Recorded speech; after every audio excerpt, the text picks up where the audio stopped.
മുകേഷ്, എനിക്കൊരു ഫസ്റ്റ് ഒരു അർജൻറ്റായിട്ട് ഒരു ക്വസ്റ്റ്യൻ ചോദിക്കണം. ഈ സോഷ്യൽ മീഡിയ ഓപ്പൺ ചെയ്ത Mukesh Nair either with girls or with liquor, how are you balancing it? Balancing എന്ന് പറയുന്നത് തന്നെ അതിൻ്റെ ഉത്തരവുണ്ട്. നമ്മൾ ബാലൻസ് ചെയ്യുന്നുണ്ട്. രണ്ടും ഒരുപോലെ തന്നെ പ്രധാനപ്പെട്ട കാര്യങ്ങളാണല്ലോ. ആണോ? മാധു അങ്ങനല്ല.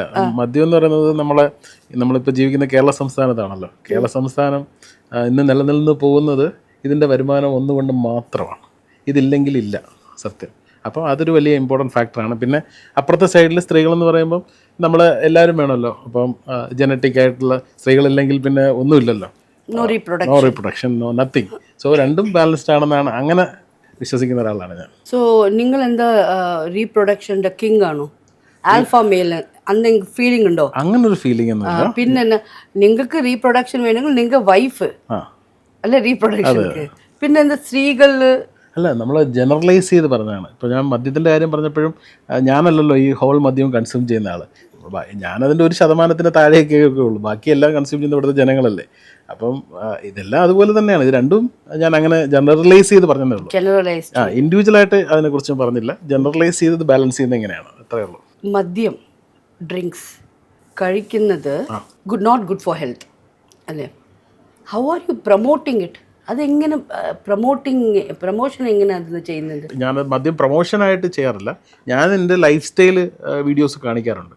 എൻ്റെ ലൈഫ് സ്റ്റൈലിൽ ഞാൻ ശബരിമലയിൽ 40 ദിവസം വ്രതം, ആ സമയം പിന്നെ അല്ലാതെ റംസാൻ ടൈം ഇതൊഴിച്ച് ബാക്കി എല്ലാ ദിവസവും മദ്യപിക്കുന്ന ആളാണ്. എവറി ഡേ വിത്ത് ഈ ഒരു 41 days plus Ramzan fasting days.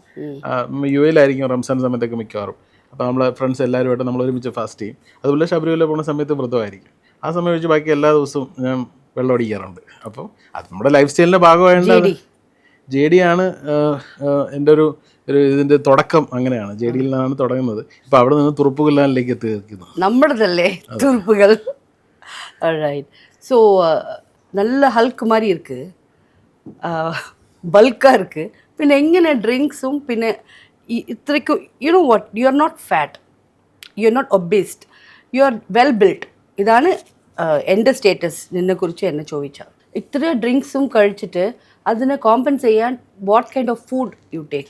അല്ല, ഞാൻ ബേസിക്കലി ഞാൻ വിശ്വസിക്കുന്ന ഒരു കാര്യം, മദ്യം അമൃതിന് തുല്യമാണെന്നാണ്. കാരണം പക്ഷേ അധികമായാൽ അമൃതമാണല്ലോ ഏറ്റവും വലിയ വിഷവും എന്ന് പറയുന്നത്. അപ്പോൾ എന്ന് പറയുന്ന പോലെ നമ്മളത് മെഡിസിൻ പോലെ കഴിച്ചാൽ വളരെ നല്ലതാണെന്നാണ് എൻ്റെ ഒരു വിശ്വാസം. ഞാൻ അങ്ങനെ കഴിക്കാറുള്ളൂ. ഇതുവരെ ടിൽ ദിസ് മൊമെൻ്റ് വരെ എൻ്റെ ഒരു ബോധം പോയി ആരും എന്നെ കണ്ടിട്ടില്ല, വന്നിട്ടില്ല. അപ്പോൾ അതുവരെ എപ്പോഴും അങ്ങനെ ആയിരിക്കുമെന്നാണ് എൻ്റെ വിശ്വാസം. ഇതുവരെ നമുക്കറിയില്ലല്ലോ. ബട്ട് ടിൽ നൗ ഞാൻ വളരെ ലിമിറ്റഡ് ആയിട്ടുള്ള കഴിക്കുന്ന ആളാണ്. ഹെൽത്തി ആയിട്ട് കഴിക്കുന്നത്. ഞാൻ എപ്പോഴും പ്രൊമോട്ട് ചെയ്യുന്നത് മദ്യം എങ്ങനെ ഹെൽത്തി ആയിട്ട് കഴിക്കാം, വിത്ത് ടെൻഡർ കോക്കനട്ട് വാട്ടർ അല്ലെങ്കിൽ ഹണി, പിന്നെ വളരെ ഫ്രൂട്ട് ജ്യൂസസുമായിട്ടൊക്കെ മിക്സ് ചെയ്ത് അങ്ങനത്തെ കുറച്ച് വീഡിയോസൊക്കെയാണ് ഞാൻ പോസ്റ്റ് ചെയ്യുന്നത്. അല്ലാതെ നിങ്ങൾ മദ്യം കുടിക്കണം എന്നല്ല, മദ്യം എങ്ങനെ കുടിക്കണം എന്നുള്ളതിനെക്കുറിച്ചൊരു എഡ്യൂക്കേഷൻ നമ്മുടെ രാജ്യത്ത് അല്ലെങ്കിൽ നമ്മുടെ സിസ്റ്റത്തിലില്ല. മദ്യം എല്ലാവരും കുടിക്കും, ചുമ്മാ ചിലർ എംപ്റ്റി സ്റ്റൊമക്ക് കുടിക്കും. ഒരിക്കലും കുടിക്കാൻ പാടില്ല എംപ്റ്റി സ്റ്റൊമക്ക്. ചിലർ അത് എന്താ പറയുക, വേറെ എന്തെങ്കിലുമൊക്കെ ചേർത്ത് കുടിക്കും. നമ്മുടെ കാർബണേറ്റഡ് ഡ്രിങ്ക്സ് തൊട്ട് ഒരിക്കലും കുടിക്കാൻ പാടില്ല. അതൊന്നും നമ്മൾ പ്രൊമോട്ട് ചെയ്യുന്നില്ല. പക്ഷേ വളരെ ഹെൽത്തി ആയിട്ട് രസകരമായിട്ട്, ഇപ്പം അതിൽ ചില മദ്യത്തിൽ നമ്മൾ ലൈം ചേർക്കാറുണ്ട്. ഇപ്പം ലൈം ചേർക്കുമ്പം അത് കുറച്ചൊന്ന് ന്യൂട്രലൈസ് ചെയ്യും. പിന്നെ അതിൻ്റെ അകത്തുള്ള മോശം കാര്യങ്ങളൊക്കെ പോകും. ലൈക്ക് നമ്മളത് അറിയാമല്ലോ, methyl alcohol and ethyl alcohol, അങ്ങനെ പല കാര്യങ്ങളാണ്. പലരും ഇത് തമാശയ്ക്ക് പറയുന്നുള്ളൂ, മീതയിലുള്ള ആൽക്കഹോൾ കളഞ്ഞിട്ട് കീഴയിലുള്ള ആൽക്കഹോൾ കുടിച്ചാൽ വിഷമില്ലെന്ന് പറയും. എന്ന് പറയുന്നത് കുറച്ച് ലൈമൊക്കെ ചേർക്കുമ്പോൾ അല്ലെങ്കിൽ അതിൻ്റെ അകത്ത് വേറെ കുറേ കമ്പോണൻസ് ചേർക്കുമ്പോൾ അതിൻ്റെ അകത്ത് ഭയങ്കരമായിട്ടുള്ള ചേഞ്ചസ് വരും. നമ്മുടെ ബോഡിയിൽ തന്നെ അത് കൊണ്ടുവരാൻ പറ്റും. ബട്ട് ഇതൊക്കെ ബ്രാൻഡിയിൽ സാധ്യമാണോ? Brandy of course it's A grape drink ആണ്. നല്ല ബ്രാൻഡി ആണെങ്കിൽ you think with brandy with lime cordial or lemon will അത് കറക്റ്റ്? ബ്രാൻഡിയിൽ കൊണിയാക്ക് എപ്പോഴും നമ്മുടെ കൊണിയാക്കിലെ ഏത് ബ്രാൻഡ് എടുത്താലും അതിൽ ഹണി വിത്ത് ഒരു പിഞ്ച് ഓഫ് ലൈം ഭയങ്കര ഒരു വേറൊരു ടേസ്റ്റ് തരും. ബ്രാൻഡി ഇറ്റ്സെൽഫ് ഒരു ഗ്രേപ്പ് ഡ്രിങ്ക് ആണ്.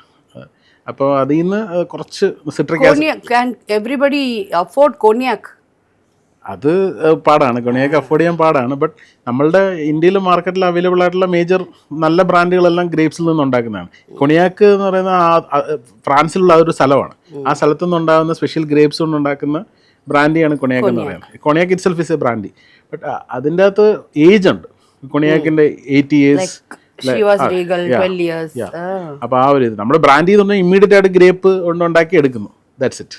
അപ്പൊ നിനക്ക് എന്നെ ഒരു ചോദ്യം കേൾക്കണമെന്ന് തോന്നുന്നില്ലേ? എനിക്ക് ചോദിക്കണമെന്നുണ്ട്. നിക്ക് കാരണം ഞാൻ ഇതൊക്കെ പറയുന്നുണ്ടല്ലോ. അല്ല, ചോദിക്കാൻ വരുവരുത്. ഓക്കെ, അതല്ല പിന്നെ ചോദിക്കണം. ഓക്കെ, സോ എത്ര നിങ്ങൾ ഡ്രിങ്ക് അഡ്വൈസബിൾ ഒരാളുടെ ബോഡി വെയിറ്റ് എത്രയാണോ അത്രയും കഴിക്കാം എന്നുള്ളതാണ്. ആരോഗ്യപരമായി കഴിക്കാം. അത് ഡോക്ടേഴ്സ് പോലും അഡ്വൈസ് ചെയ്യുന്നത്. നമുക്ക് എത്ര ബോഡി വെയിറ്റ് ഉണ്ടോ അത്രയും ml ഓഫ് ആൽക്കോൾ നമുക്ക് കഴിക്കാമെന്നാണ് പറയുന്നത്. അത് ഒരിക്കലും ഒരു അൺഹെൽത്തി അല്ലെന്ന് പറയുന്നത്. പക്ഷെ നമ്മൾ പലരും, ഞാൻ ഉൾപ്പെടെ, ഞാൻ അതിൻ്റെ ഇരട്ടിയോ 3 ഇരട്ടിയോ കഴിക്കാറുണ്ട്. പക്ഷേ എങ്കിലും അത് റെഗുലേറ്ററാണ്. പക്ഷെ പലരും കഴിക്കുന്നത് അതിൻ്റെ 10 ഇരട്ടിയോ 20 ഇരട്ടിയോ ആണ്. അവിടെയാണ് അതിൻ്റെ അപകടം. ഇവനൊരു 5 ഇരട്ടി വരെ കഴിച്ചാൽ പോലും പ്രോബ്ലം ഇല്ല. അപ്പോൾ ഡെയിലി അതിൻ്റെ ഒരു 10 ഇരട്ടിയൊക്കെ കഴിച്ചാൽ ലിവറൊക്കെ എപ്പോൾ അടിച്ചു പോയി കേട്ടത്. ഭക്ഷണം എങ്ങനത്തെ ഭക്ഷണം? ഫുഡ് എന്നെ സംബന്ധിച്ചിടത്തോളം ഞാൻ എപ്പോഴും സീ ഫുഡ് ലവറാണ്. ഏറ്റവും കൂടുതൽ കഴിക്കുന്ന സീ ഫുഡാണ്. പിന്നെ ഞാൻ ഭക്ഷണം കഴിക്കുമ്പം റൈസ് ഭയങ്കര കുറച്ചും ചോറിന് പകരം മീനിന് പകരം ചോറും കഴിക്കുന്ന ആളാണ്. അപ്പം ഏറ്റവും കുറച്ച് ചോറും അങ്ങനെയുള്ള കാർബോഹൈഡ്രേറ്റ്സ് വളരെ കുറച്ച് കഴിക്കാറുള്ളൂ. അതുപോലെ വർക്കൗട്ട് ചെയ്യുന്നു. ഇനി എത്ര എന്തൊക്കെ ലേറ്റായിട്ട് പോയി കിടന്നുറങ്ങിയാലും അല്ലെങ്കിൽ എത്ര അടിച്ച് ഫിറ്റായിട്ട് പോയി കിടന്നാലും അടുത്ത ദിവസം രാവിലെ എണീറ്റ് വർക്കൗട്ടിന് പോകും. ഇന്നിപ്പോൾ ഇവിടെ ട്രാവൽ ചെയ്ത് വന്നെങ്കിൽ രാവിലെ ഞാൻ വർക്കൗട്ടിന് പോയിട്ടാണ്. ആ ഒരു കാര്യം ഞാൻ മെയിൻറ്റെയിൻ ചെയ്യാറുണ്ട്. ഓക്കെ മുകേഷ്, ഇപ്പോൾ നമുക്ക് ഏർലിയർ ടൈംസ് നിങ്ങൾ സോഷ്യൽ മീഡിയയിൽ വൈറൽ ആയപ്പോൾ എല്ലാവരും നിങ്ങൾ അവർ മോഹൻലാൽ ലേറ്റനോട് കമ്പയർ ചെയ്താണ് പറഞ്ഞത്. പർപ്പസ് ആയിട്ട് അങ്ങനെ ക്രിയേറ്റ് ചെയ്തോ അല്ലെങ്കിൽ നിങ്ങളുടെ സ്റ്റൈൽ അങ്ങനെയാണോ? ഞാൻ കോളേജ് പഠിക്കുമ്പോൾ വളരെ ആക്റ്റീവായിരുന്നു മിമിക്രി മോണോ ആക്ടിൽ. അപ്പോൾ ആ സമയത്ത് ഞാൻ ഏറ്റവും കൂടുതൽ ഇമിറ്റേറ്റ് ചെയ്തത് ലാൽ സാറിനെയാണ്. ഈ ഫിഗർ ഷോസിനൊക്കെ പോകുമായിരുന്നു. ലൈക്ക് ഫോർ ഏണിങ് പോക്കറ്റ് മണി, അതായിരുന്നു നമ്മുടെ മെയിൻ ഒരു സോഴ്സ് ഓഫ് ഇൻകം. ആ സമയത്ത് നമ്മൾ ആ ഒരു ഫിഗർ എപ്പോഴും പിടിച്ചു വെച്ചിരിക്കും. പെട്ടെന്ന് പോയി സ്റ്റേജിൽ കയറി ഡ്രസ്സ് മാറി മീശ ഒന്ന് ട്വിച്ച് ചെയ്ത് പിന്നെ റൈവൻ ഗ്ലാസ് വെച്ചാൽ ലാൽ സാറിന് കിട്ടണം. അപ്പോൾ ആ ഒരു ഫിഗർ എപ്പോഴും മെയിൻറ്റെയിൻ ചെയ്ത് വെച്ചിരിക്കുക, എളുപ്പത്തിൽ ഇതാവാനുണ്ട് ട്രാൻസ്ഫോർമേഷനായിട്ട്. അപ്പോൾ ആ ഒരു ഇതിന് വേണ്ടിയിട്ട് അങ്ങനെ കീപ്പ് ചെയ്ത് വെച്ചിട്ടുണ്ടായിരുന്നു. അത് ഓഫ് കോഴ്സ് ഒരു പരിധി വരെ നമ്മുടെ ഒരു ലൈഫ് സ്റ്റൈൽ അല്ലെങ്കിൽ ഒരു ഡെയിലി ഇതിൽ ഉള്ളതുകൊണ്ട് ചിലപ്പം അങ്ങനെ ആൾക്കാർക്ക് തോന്നുന്നതായിരിക്കും. അദ്ദേഹത്തെ നമുക്ക് ഒരിക്കലും പൂർണ്ണമായി അനുകരിക്കാനോ അല്ലെങ്കിൽ അങ്ങനെ ഒന്നും നമുക്ക് ചെയ്യാൻ പറ്റുന്ന ഒരാളെ അല്ല അദ്ദേഹം. അത് നേരിട്ട് അറിയാവുന്ന ആളാണ്. അത് ഞാൻ ഏരീസിൽ ജോലി ചെയ്ത സമയത്ത് നമ്മൾ അദ്ദേഹത്തിൻ്റെ സ്റ്റുഡിയോ മേടിക്കുന്നത്, ഏരീസ് വിസ്മയ മാക്സ്. അപ്പോൾ ആ സമയത്ത് അതിൻ്റെ ടേക്ക് ഓവറും അതിൻ്റെ കാര്യങ്ങളൊക്കെ ആയിട്ട് അദ്ദേഹത്തെ ഒരുപാട് പ്രാവശ്യം മീറ്റ് ചെയ്യാനുള്ള അവസരം കിട്ടിയിട്ടുണ്ട്. അപ്പോൾ അദ്ദേഹത്തോട് ഞാൻ പറഞ്ഞിട്ടുണ്ട്, ഞാൻ താങ്കളെ ഫിഗർ കാണിച്ചിട്ട് ഒരുപാട് പോക്കറ്റ് മണി ഉണ്ടാക്കിയിട്ടുണ്ടെന്നൊക്കെ പറഞ്ഞിട്ടുണ്ട്. എന്താ പറഞ്ഞത്? അപ്പോൾ പുള്ളി പറഞ്ഞാൽ അതിൽ നിന്ന് കുറച്ച് ഷെയർ എനിക്ക് തരാൻ പറഞ്ഞു. പക്ഷെ പറഞ്ഞാണ് വയറിൽ 2 ഇടിയൊക്കെ തന്നിട്ട് പറഞ്ഞ് അതിൽ നിന്ന് കുറച്ച് ഇത് എനിക്ക് തരണം എന്ന് പറഞ്ഞു.